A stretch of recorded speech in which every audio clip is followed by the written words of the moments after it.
Ashanti's Symphony is a unique story for one main reason.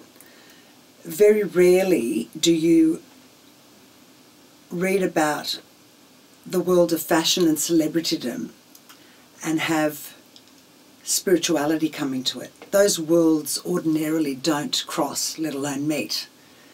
But this story is told from inside that world.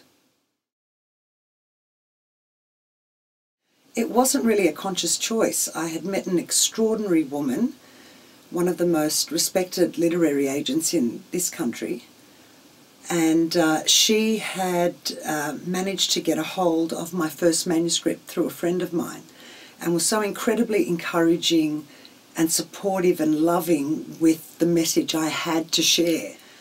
But I had really pushed the boundaries. The first book is a memoir of my own spiritual awakening, and it really does describe me stepping out of a five-sensory reality into a multi-sensory world.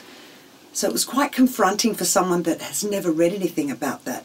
I think she pitched it to a couple of publishing houses who were kind of intrigued, but it's a little bit scary. They didn't really want to touch it, you know. So she took me under her wing, and she gently encouraged me, or suggested that I should probably go away and think about writing a fictional piece and incorporating a lot of these spiritual truths that I was so passionate about, but packaging it in a fictional story that would make it a little bit more palatable to the reader.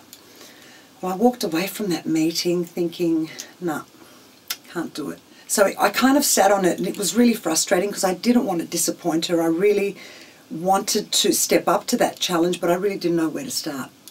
Then one day I just woke up and I thought, you know, I can do this. I don't know how, but I can do this. And this window, this story started to come through, and I saw a character, not too different to who I was at that point. I had no idea where the story was going to go. I didn't know where it was going to be set. I had just no idea. The next day I woke up and I just heard the word Ashanti. Ashanti's Symphony. This has got to be quite a story, because to refer to someone's life as a symphony, it would have to be reflected in the events of her life. So that's kind of where it started. I think around the second or third day, I sat down, and then I just went into this completely different zone, and I just started to type, and the story was just coming through, and it just flowed. You know, it was just, it was quite an extraordinary experience. That's how it just kept going, and the story just developed organically. There was no conscious planning or none of that. During the writing process, I think I became Ashanti.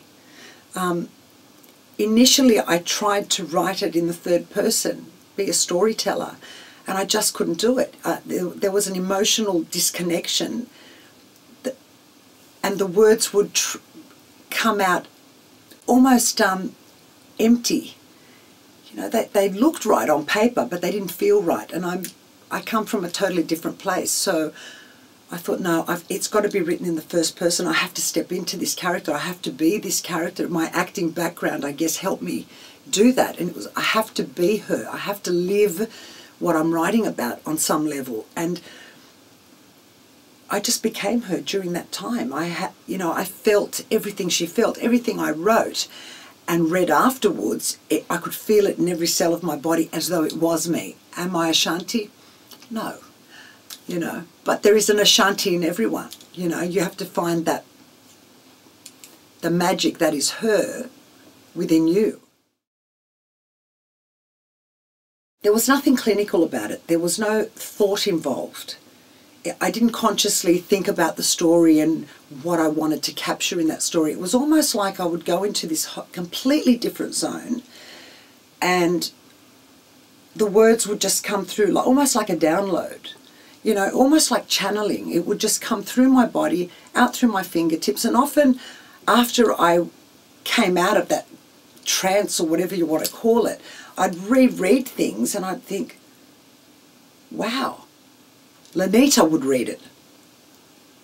And I'd think, okay, I couldn't have imagined this, so where did this come from? I guess it's accessing a whole other level of our creativity, because you're opening up and you're surrendering. I totally surrendered, and I just trusted the whole process, and just, I had nothing to lose. What have I got to lose? Even if I wrote, 120,000 words of nothing, it was not nothing to me.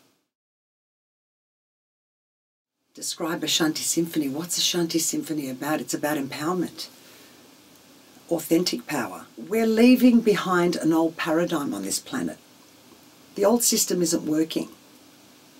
Anyone that's alive on this planet, doesn't matter where we live in the world, we just know that the old systems are not supporting life as they should.